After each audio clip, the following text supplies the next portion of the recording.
Hello and welcome to In Control. I'm Tash, your host, and today we have a special episode. Just a few days ago, we announced that Synctera has acquired Cable, the company I founded 6 years ago. And today, I'm speaking to Peter Hazlehurst, the CEO and co-founder of Synctera, about what led him to Synctera and why he acquired Cable. I hope you enjoy our conversation.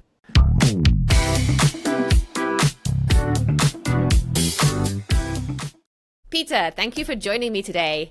We're definitely going to talk about the acquisition, but I actually want to spend some time meandering through your journey to where we are now, because I think it's pretty fascinating and I'm not sure that many people have heard it in a lot of detail.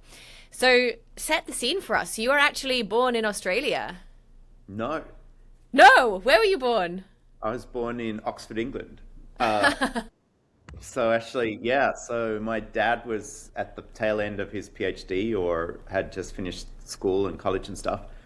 And I was born in 1972. And then they had this really cool thing when he got his tenure at ANU in Australia. He could travel by any means possible. And back in those days was the dawn of the jet age. So you could have theoretically jetted across and it would have been like 5 stops from London or whatever. But they ended up sailing on a passenger ship, which is a glorified bus. And it was like this 3-month journey, stopping off everywhere, like picking up, dropping off people. And my mum, who's the ultimate pack rat, kept a plaque signed by the captain of the boat. You know, this is Peter standing on the equator. Yeah, so grew up in Australia from a very young age, like 4 months, 5 months old type of thing. Okay. And then moved to the US in 93. So you had your childhood, your school, your young school years all in Australia. Where in Australia? So I grew up in Canberra, which is the boring capital of Australia, and a place most people seek to exit as fast as they can, including me. It was a very sleepy town, strangely perfectly laid out city with no one-way streets until 1984, designed by an American because Sydney and Melbourne couldn't agree who would be the capital. So they put a dart in the middle and said, let's create a new city. And they had this international design competition. And this guy, Walter Burley Griffin, won it and laid out this literally perfect, every street, everything laid out to his plan for the first 70, 80 years. Why do you say that you wanted to leave? Like, what was childhood like there? I mean, the typical, thing that people think about when they think about a young man growing up in Australia is, lots of outdoor, lots of sport. Was that you, or were you on your computer the whole time? Yeah, so I grew up, my father was an academic, and my mum was a traditional housewife initially and all that sort of stuff, and started at a private school as a kindergartner. Went to the same school from kindergarten till 18, with 1 year off in 7th grade off. I went off to boarding school, kind of trying to escape crazy divorces and stuff like that at my home. And boarding school wasn't for me. It was very weird. It wasn't my jam. So ended up coming back to my old school for high school. The childhood life in Canberra was just pretty straightforward. I was big into music, so I was playing in the orchestra and the concert band, and I had a big band and a rock band. I was just like music all day long in sort of later years of high school, which was really fun. And a bunch of nerdy stuff. Was not really the jock type. I don't know, I played cricket and tennis like all Australians must, and soccer and rugby in the winter. Yeah. But yeah, Australia was pretty small country at the time. So, and there was no business in Canberra other than government. So it literally had no purpose other than the secret cheat code, which was pornography was not illegal in Canberra.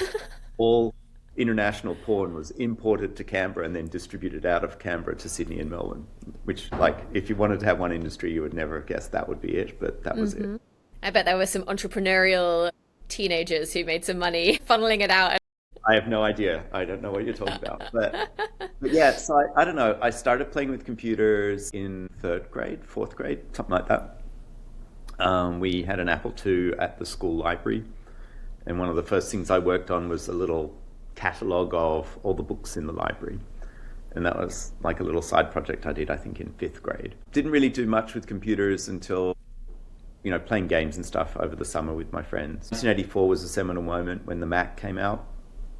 And I was really lucky. One of my friends in school, Phil, his dad was an architect and could afford one of these Macs, and the Macs at the time were really expensive, and they were very primitive. The Fat Mac had 512K of RAM. It wasn't like a big device, but it was beautiful. And I used to go over to their house because they had all the cool tech.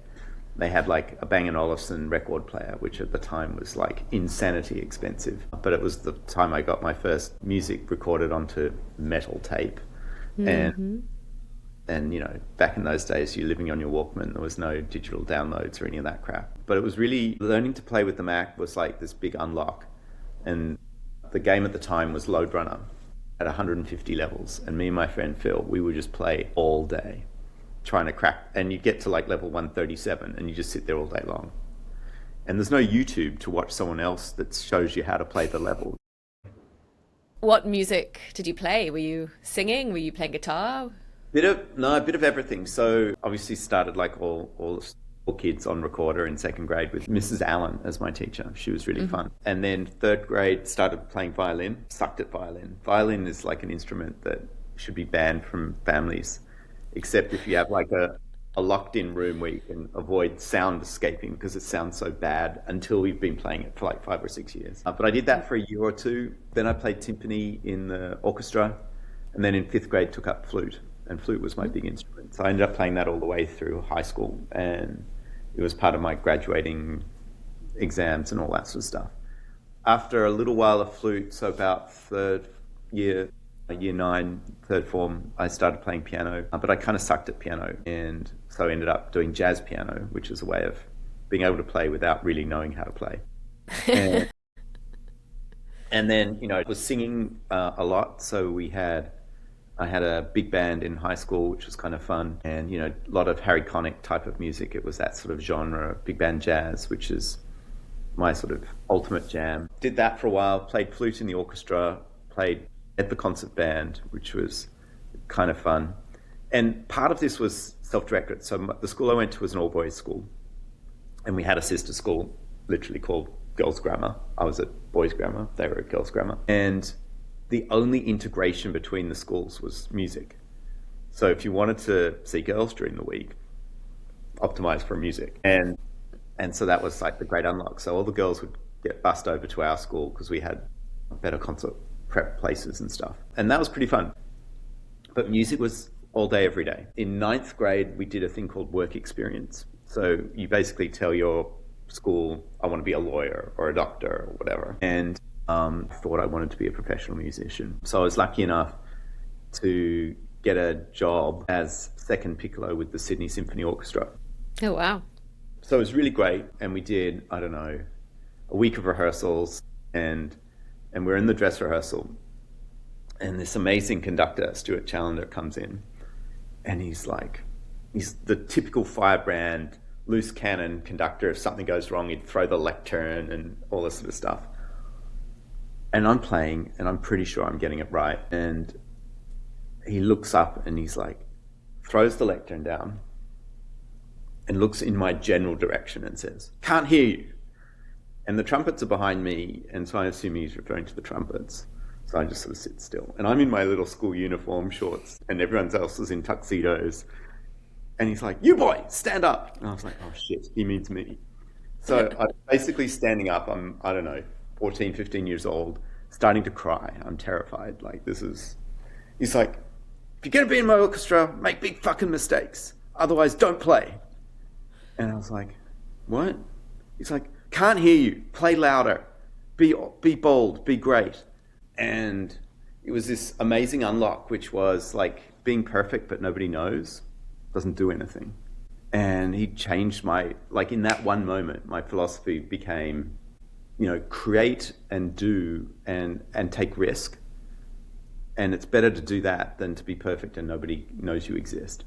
So you finished school and you have given up the idea of being a musician, and what do you do next? Well, for the record, I haven't given up. So assuming Synctera ultimately does pretty well, the end state for me is off to Juilliard to do conducting and big band jazz. I moved to New York. And why conducting? Why not playing? Well, conducting, big band master. So sitting up front, running the band, singing. But why not playing anymore or singing? I don't think I'm good enough. I can build teams, and I think I've got a reasonably good skill of collaborating and helping people be better than themselves. But my actual performance skills aren't that great anymore, and it's just so much effort to do it. So I enjoy watching my son, who's now started to sing in high school, and he's like picking on my singing. He's like, "Dad, you're too amazing." I'm like, "Well, I'm Australian, so fuck off." But he's like, and so I'm getting notes from my 15-year-old son on singing, which is so cool and so weird at the same time. I like to play this game of, if I had the time and the ability to go get some coaching now, like what is the one sport that I think I could still get to the Olympics with, if any? And it is conducting, the like musical equivalent of, now we are past our prime and we don't have all the time and the hours and the training that we used to have. Is the conducting the equivalent of the thing that you could get to the musical Olympics with now? I think that's a good way to frame it. I think orchestral conducting, definitely not. Orchestral conducting is top of your game because you've got such a diverse orchestra of musicians and so on. And I love doing that too. So I have a bunch of big scores and I'll sit there and guest conduct Verdi's Requiem myself. But it's sort of the place you can go where if you don't quite have the talent anymore, but you want to be on the team, the coach of the football team or something. But yeah, good analogy, Tash. I didn't think of it that way. That's kind of cool. So you decided that you weren't going to do music at that point in your life. So how did you end up in the US? Did you come to the US for college? No. So I finished high school in 1990, took a gap year with every intention of doing, junky job for the first 6 months, raise some money, fly to England, and do what all Australians do, travel through Europe and backpack it and all that sort of stuff. And right as I'm getting on that journey, my dad gets a new job up in Brisbane at Queensland University of Technology as the new dean. So he gets to create an arts degree, which is the dream job of an academic. And he's basically like, I'm moving, you can come with, otherwise you're on your own. And no money, nothing, just, good luck. And I didn't really want to move. So I needed to get a job to pay for rent. And I didn't really have any skills, but I could type pretty quickly. And so I went to a typing, literally found in the newspaper, jobs for typists. Remember, it's before the internet. So literally my first job was typing in inspection reports on this IBM mainframe terminal, which had at the time a 75 baud modem, which is really slow. And people complain about having 750 megabits of bandwidth.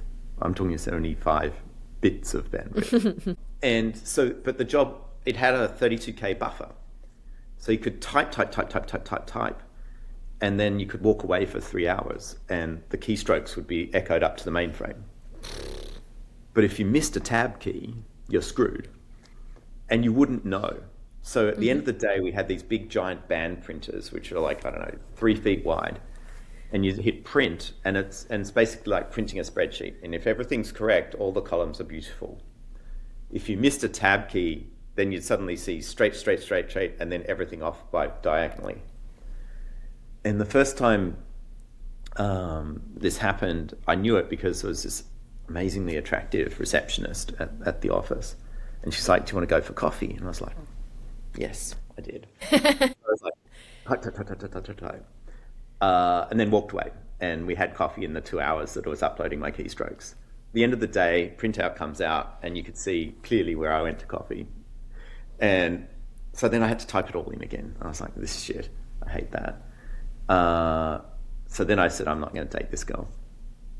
And then a couple of weeks later, she's like, "Do you want to go for lunch?" And I was like, "Oh, yeah, I did want to go to lunch." And so we went off to lunch and the same thing happened. I was like, screw this. I'm not going to type this in again. So I went down to the basement, and it's literally government office building, and in the basement were the nerds. And everyone's in suits and ties. I didn't have a suit and a tie. I had a jacket, and I couldn't afford a suit. And so down in the basement, there was this dude, Kevin, and he had long black hair, tied with a shoelace, and he wore jeans and a t-shirt. And he looks at me, he's like, "Why are you in my office?" I was like, And I showed him my printout, and he throws me this Easy Retrieve 2 IBM mainframe programming book and says, fix it yourself. So I was like, okay. So I went upstairs and started trying to hack the code and move the data one column to the left. And then that unlocked my ability to go for lunch whenever I wanted. So that was sort of my entree into being paid to code. So anyway, so I worked for the government department, and about 6 months into that, my boss, who was the section head, he's like, you're bored? And I was like, yes, I am. He's like, well, we're getting this thing called Windows, and we're getting a network, and we're the first government department in the whole country. Would you like to learn how to program on Windows? And I was like, sure, sounds great. And off I went down to Melbourne for a 1-week programming course in this language called SQL Windows. And so I graduated with a programming course and came back, and we started building Windows-based apps. And it was wild. I didn't know anything. I was just making it up. And it was definitely not engineering because I was self-taught. So I did that for the first year. And then in the summer of 91, came to Silicon Valley on my gap year because the company had a developer conference, which was back in those days really unusual. Mm-hmm. I went and saw all these nerds, and I was like, cool. 1992 starts. I start university doing a double degree, law and accounting, and working full time. In Australia? Yeah. So 38 contact hours of school, 40 hours a week of work, no car. I was super skinny, cycling everywhere. But I worked, went back to the developer conference in the summer of 92. And while I was there, I got 3 job offers.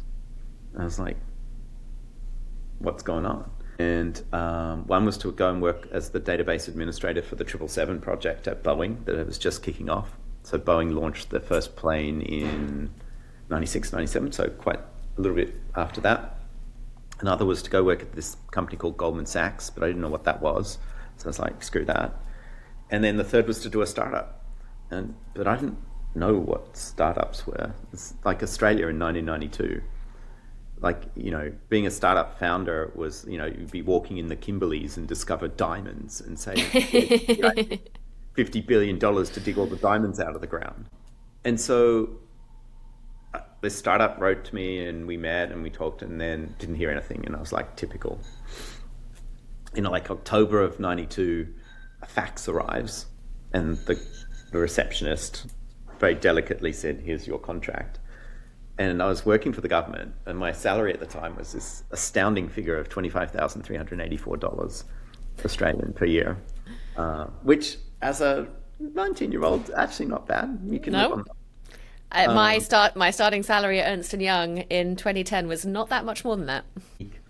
And I had the advantage of being a long time ago, inflation adjusted. But anyway, so this job offer comes through, and it's $55,000. I was like, wow, double. And then I thought about it for a second. I realized actually it's 4 times because the US dollar was 2 to 1 Australian. I was like, fuck school, I'm out. I quit and moved here in March of 1993 to do a startup. And from zero, we created the first Windows-based core banking system. And I didn't know what a banking system was. It was all just learned on the job. What was the company called? Called Phoenix. And it still runs today. So the company we started back then, and like half the guys and gals that we hired back then still work there. My best friend Aaron, who I hired like 6 months in, he still works there. Who owns it now? Is it an FIS or a Jack Henry product or a Fiserv, or is it independent? Oh, it's the lesser of those. It's Finastra. Okay. But yeah, I mean, we took it public in 96, which was crazy. And then it's been sold, I don't know, 4 or 5 times to private equity in various generations since then. Wow. But it's weird to think that stuff that you built and wrote 30 plus years ago is still running. Yeah. And it's still for sale. People buy it all the time. And you're like, really? It's weird. I wonder if there's any code with your name still on it. Oh, my code's all over the place. Yeah. Yeah. I went to work. We had a 30-year reunion 2 years ago, or whatever it was. And I was sitting with an engineer. I was like, just pull up the code. I was like, oh, that's still my code. And I was like, yeah. And I used to put a lot of comments in the code. And my cunning comment title was PH, but no one realized that were my initials. They just assumed it meant goes bad, read here. So it was pretty fun, and I don't know, it's like it all comes back to the music thing with Stuart Challenger, which was when you don't know that you can take risk, and the risks are incalculable, because like, what's the downside for me? I theoretically deferred from university for 1 year. Mm-hmm. You can be bold, you can try stuff, and you can be creative, and you've done this journey yourself with starting Cable, which is risky. You went from a probably relatively cushy job at Monzo, and where you knew everything, and suddenly you're like, start from zero. But what is zero? Like, it's a privilege to be an entrepreneur, to be able to have that risk taking. And I think you'll agree that the only real way to do it is to be surrounded by people that support you. Because it's not just you doing this, it's you and your partner or your wife or your boyfriend or husband or girlfriend or whatever. It's their extended family who are just staring at you thinking, what the fuck is wrong with you? Lots of that. Like, go work at IBM, go work at some big consulting firm, make bucks. You know, I worked at Google, like cushy job of the century, and then stopped working at Google to go do another startup, and people like, are you insane? Yeah. And I don't know, creators and builders just aren't satisfied by normie life or something. How does that play into how you're bringing up your kids? Like, what do you talk about with them, or what do you encourage them to do that helps their, I mean, do you not want them to do it? Like, how do you think about that with your kids? It's so interesting. I think about this all the time. Like, what is their job? What career trajectory can they go on? And I think I anchor it in the fundamental building block of, if you enjoy it and you're happy doing it, the chances are you're going to figure out how to make a career out of it. And so I remember giving a speech one time at my old school, and all the teachers were like, you know, tell the kids to work hard. And I was like, I'm not telling the kids to work hard. I'm going to tell them, do the things you want to do. Don't do the things that your parents make you do. I spend a bunch of time with my kids now. It's still pretty early. They're only in 9th grade. But they have clear proficiencies. So Leah is an amazing artist and is doing just beautiful digital art. And it's really good, like commercially good. And I'm really proud of her and her creativity and her ability to make up stuff. Because making up imagery is as hard as making up music. It's like, it's from nothing, and it's really exciting. And then Luke, who is a big boy, he's taller than me and another 50, 60 pounds, he's big, is playing the anti-prototype. Like, he should be on the football team, like 100%. And the football coach keeps knocking on the door. Peter, can you get your son to play football? I'm like, no. If you can get him to play, great, I'll help him. But Luke's hardcore into gaming. He's like ridiculously proficient at his PS5. He loves to sing, and he's into music. Does he want to be a musician? I don't think so. But if he did, I'd let him go. And I think, I don't know, parenting's hard. I know you're going through it as well. Figuring out what you want for your children versus what they want for themselves. It's a really weird trade. Yeah, it is. I used to think before having kids that any child of mine would be a professional athlete, because it's what I thought Racing an athlete, yeah. But I don't know. My daughter is she puts on a dress every single morning, and I don't think I put on a dress of my choosing, apart from when my mum told me I had to, my whole childhood, and I was just running around outside kicking a football, and she just wants to be painting faces and drawing and making music. So no, it's funny. It is funny creating these people and then realizing that you have absolutely no control at all over them. Yeah, I mean, it's this age-old cliche, like executives or business folks moving into families and sort of saying, well, the hardest part about it is losing control. But it's really true. And it's not a cliche, it's legit. Like, if Leah doesn't want to come down for dinner, what am I going to do? Wrangle her with a leash and bring her downstairs? Like, what are you going to do? You have to meet people where they are and what they want to do and help them find their own space. And I don't know, for me, it was a huge transition. So when the kids were born, I'd started quite recently at Google, and I'd been at Yodlee where, to be fair, I was one of those command and control managers. So I had 600 people on the team and everybody knew this is the hierarchy and everything worked there. And then joining Google, I had this really big product team, but no engineers. And so I couldn't get anything built. They didn't want to do it. They just didn't do it. And it wasn't like they had to, because every team at Google back in those days was about minus 20% on headcount. So they just quit the team and go to another team. And there was no mobility controls. Like, you couldn't say you have to be on the team for 6 months. They just go. And so my whole philosophy of being a leader and a manager was screwed. It didn't work. I had to find a way to actually encourage people to want to work on the things that we were doing. How did you manage that? What was the most successful thing that you did there?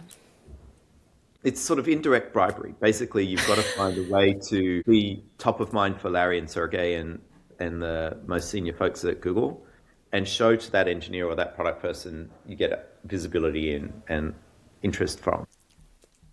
So it's proving that you have like stakeholder buy-in, basically. Yeah, and actual interest. Like, is Larry actually literally playing with Google Wallet? And we would check. We'd be like, I think he opened it. I think he did. He's done a tap and pay. Yay! And we'd run around sort of celebrating the first taps by all the senior staff. And that was this sort of internal dog fooding that got validation that you were working on a team that was interesting and fun. Sadly, a little bit after that, Larry and Sergey bought a bunch of satellites, and so Google Wallet wasn't that cool anymore. But that's okay. I want to make sure that we get to how you ended up at Synctera, because I think this like through line of your career has been obviously payments. Your first real job after your kind of government, your government job was building a core banking system.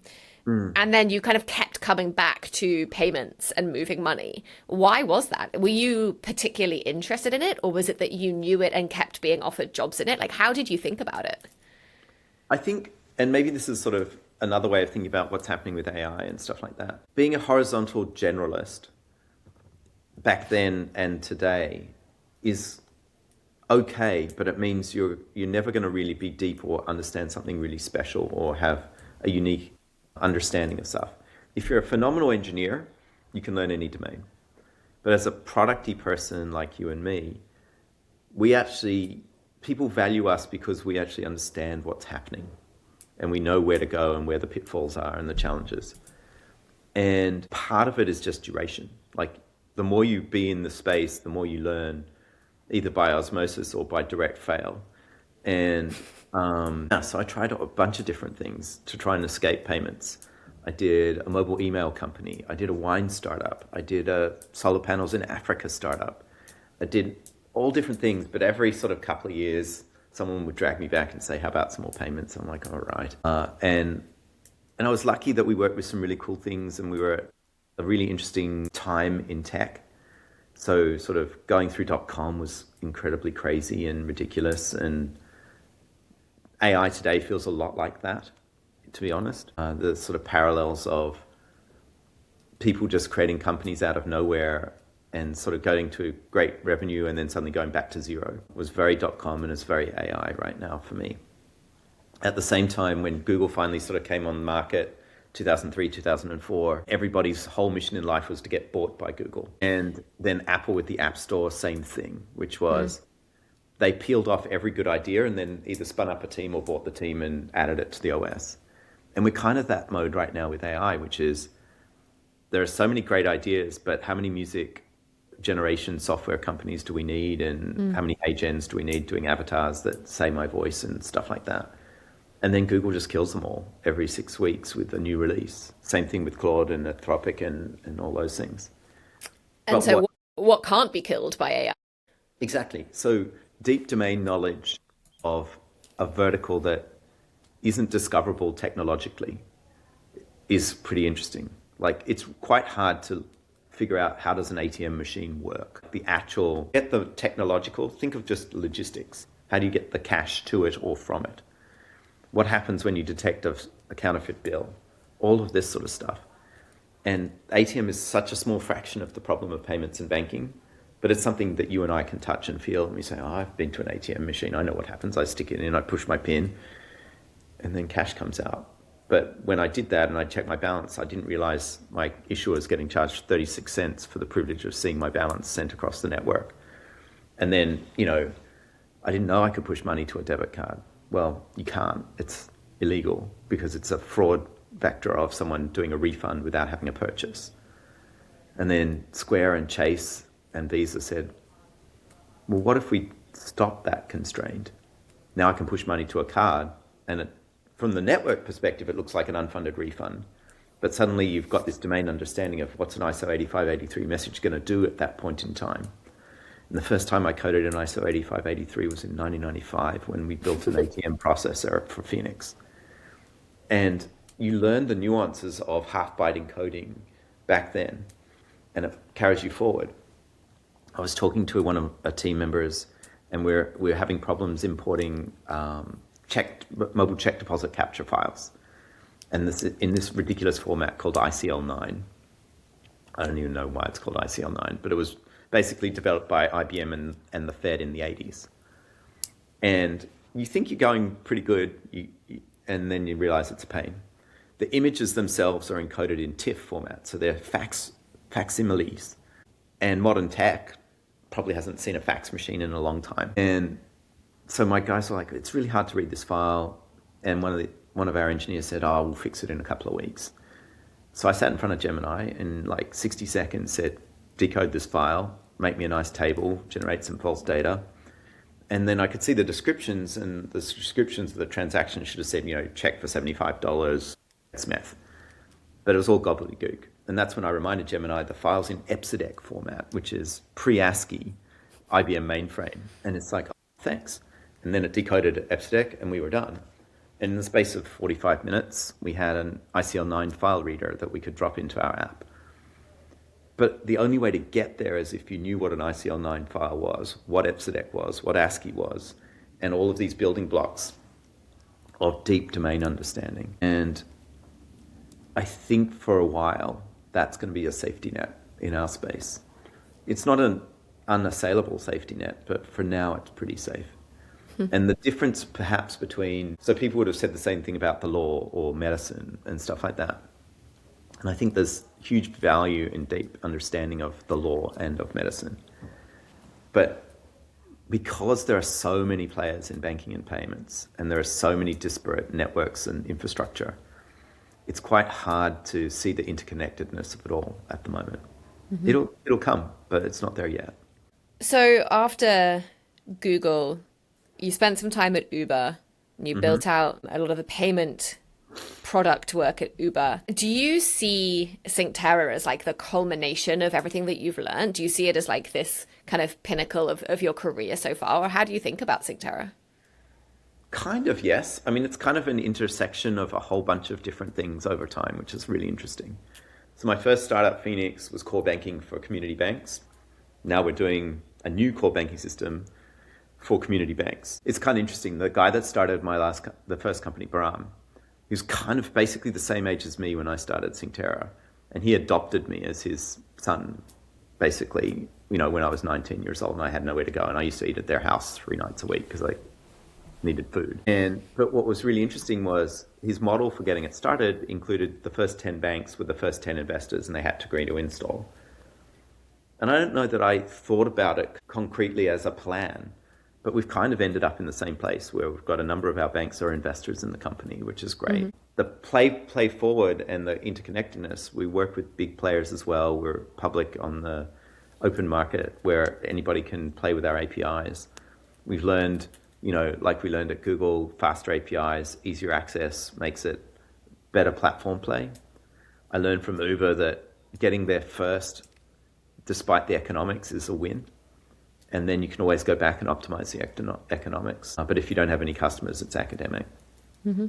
So there's a lot of aspects of things that I've done over time that have folded up into this. But I would central it back to ultimately the thing that makes Synctera succeed is the relationships that we collectively have formed and I've had built over the last 10, 20, 30 years. And it's weird when these relationships come back to help you Like when we were doing the deal at Google with MasterCard and First Data and Citi, on one side of the trade was Brian Christ, who was the lawyer representing Citi. He became my GC at Uber. And the MasterCard person was this wonderful person, Sherry Haymond, who we work with all day long. And so from 2012 to 2026, there's two people that were in a moment in time that have now played forward in these long-term relationships. And it's all over the place. People are coming out of the woodwork that I started working with in the 90s and in the 2000s. And they're back. And, you know, when we first connected in 2021, I didn't know who you were. You didn't know who I was. But we've evolved that over time into a trust relationship. And, you know, I think we were lucky in being able to meet back then. And then to have this through line of interconnectedness of the ideas that we were building that were very complementary. And I don't know that I would change any of that. I think the relationships you form are really imperative. Every now and then you screw them up and you either try and repair it or it becomes a broken thing. But on balance, we try in our space, in this universe of connected people, to foster long-lived relationships because, you know, even if you don't do a deal today, you might do a deal in the future. Yeah. I think there's this pressure in Silicon Valley or in startup world to make it rich or make it successful so young. And I think what is interesting about your story is like all of these building blocks have been there over the 20 or 30 years of your career. And it has culminated in this company that you're leading and that you've just acquired Cable within. It's not this race to make a quick buck. It is actually the building of a long-term career, which I'm sure if there was some psychological study on the mental health of someone who is 60 who had made their money when they were 25 versus somebody who had built it up over these building blocks, I'm sure it would be a much more stable, happy psychology through that latter route than the quick buck route. I think we have seen just in the last 6 or 7 years, sort of during the edge of start and end of COVID, that it's been very easy in payments and banking to make a quick buck.